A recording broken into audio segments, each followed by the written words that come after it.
नमस्कार, मैं राहुल नागपाल और आप देख रहे हैं हमारा यूट्यूब चैनल बोल 85। मैं जंतर मंतर पर हूँ और जंतर मंतर पर आज बहुजन यानी बहुजन रिपब्लिकन सोशलिस्ट पार्टी जो सुरेश माने जी का राजनीतिक संगठन है, उनके उस बैनर तले जंतर मंतर पर एक प्रोटेस्ट कॉल किया गया था कल। तो आज ये हजारों की संख्या में बहुजन रिपब्लिकन सोशलिस्ट पार्टी के कार्यकर्ता पहुँचे। मेरे साथ बहुजन सोशलिस्ट रिपब्लिकन पार्टी के जो मुस्लिम कार्यकर्ता हैं वो है, उनसे बातचीत करने की कोशिश करते हैं। क्या नाम है आपका? देखिए, मेरा नाम प्रोफेसर मोहम्मद सुलेमान है। सुलेमान जी, किन मांगों को लेकर के डटे या जंतर मंतर पर आप? मांगे नहीं, बहुजन का राज स्थापित करने के लिए जमा हुए हैं। अच्छा मांगे नहीं करेंगे, हम राज सत्ता चलाएंगे। अच्छा मांगे वो करेंगे जो कमजोर होते हैं। हम कमजोर नहीं है, सिर्फ विघटित हैं, थोड़ी संगठित थोड़ी जरूरत है, राज सत्ता स्थापित करेंगे। नहीं तो कोई फॉर्मूला तो होगा काशीराम जी का? है। देखिए, वोट हमारा, राज तुम्हारा नहीं चलेगा, मानवर काशीराम ने कहा था। हमने शुरू किया, 2-3 राज्यों में बदल दिया, 67 में शुरू किया था, 9 राज्यों में बदल दिया था, अब पूरे भारत में बदल देंगे।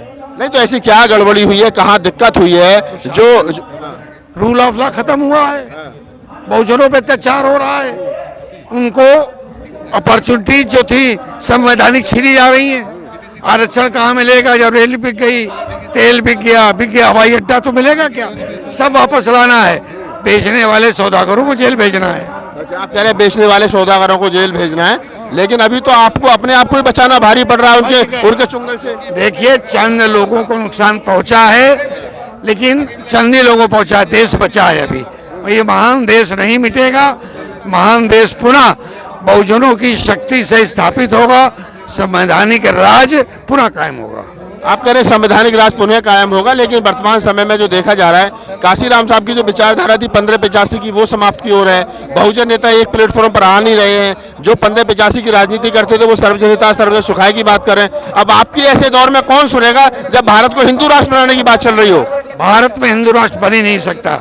संवैधानिक पीठ 21 जस्टिस की निर्णय की रोशनी में भारत हिंदू राष्ट्र नहीं बनेगा। हिंदू राष्ट्र का झुंझुना देकर नौजवानों को गुमराह किया जा रहा है, करते रहे हैं। यूसीसी का खिलौना दिया, फेल हो गया। यूसीसी ला नहीं सकते, हिंदू राष्ट्र बना नहीं सकते। हिंदू राष्ट्र के बहाने को नौजवानों को गुमराह किया और उनका हक अधिकार छीन लिया, बेरोजगार कर दिया, उन्हें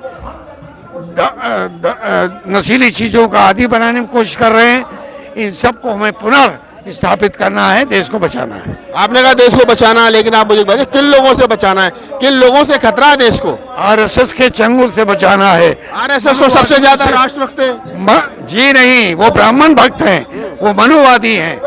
उनका जो राष्ट्र की कल्पना है वो मनुवाद पे आधारित है, संविधान पे आधारित नहीं है। नहीं, मनुवाद पे आधारित है, लेकिन मोदी जी तो कहते हैं मैं तो संविधान को मानता हूं, मैं तो लोकतंत्र को मानता हूं, मैं तो सबका साथ सबके विकास की बात करता हूं। देखिए, सबका साथ सबका विश्वास, सबका विकास सबका विश्वास।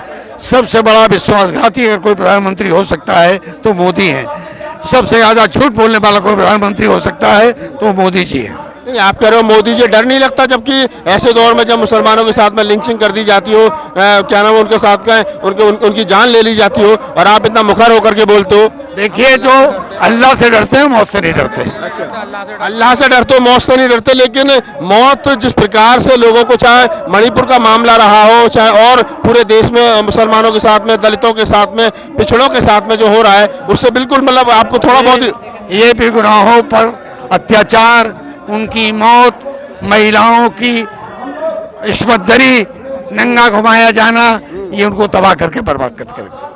तो आप बहुजन रिपब्लिक सोशलिस्ट पार्टी के मुस्लिम कार्यकर्ता हैं, और कुछ लोगों से बातचीत कर लेते हैं मेरे साथ। क्या नाम है आपका?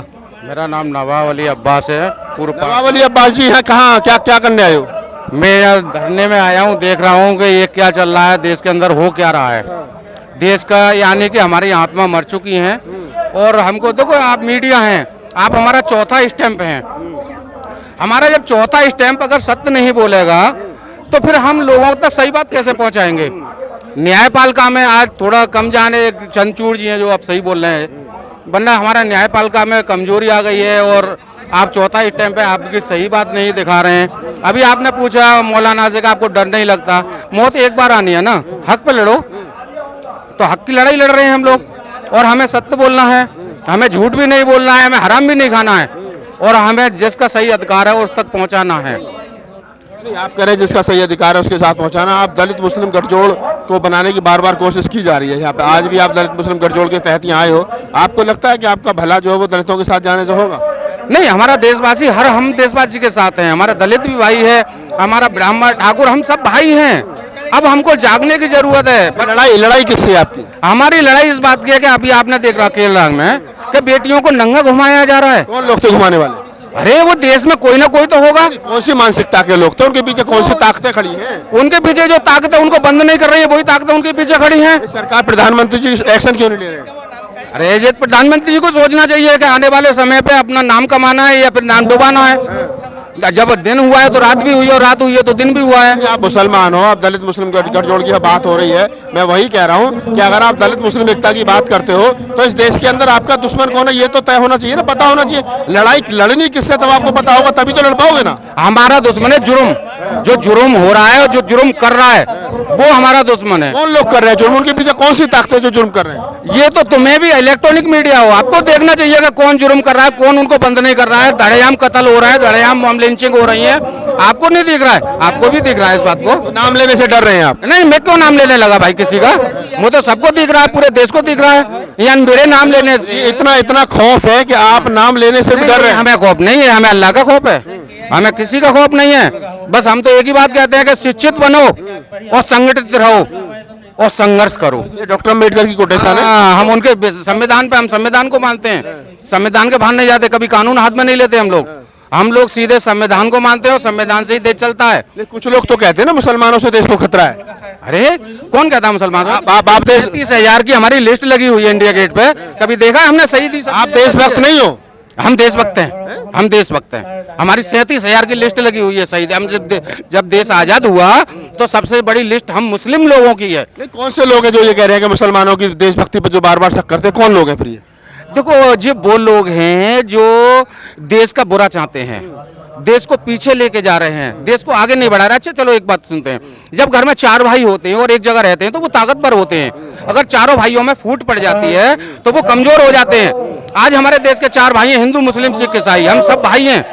जिस दिन हम एक हो गए तो हम भारत देश को पूरी दुनिया पर राज कराएंगे।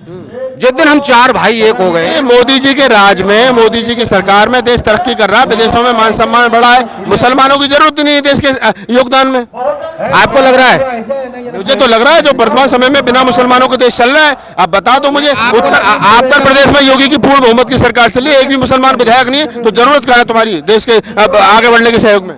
देखो, अगर हमारी जरूरत है या नहीं है, देश में जब भी जुर्म होगा तो हम देश का जुर्म मिटाने में हम सबसे पहले आगे आएंगे और देश को खुशहाल करने में हम सबसे बड़ा योगदान देंगे।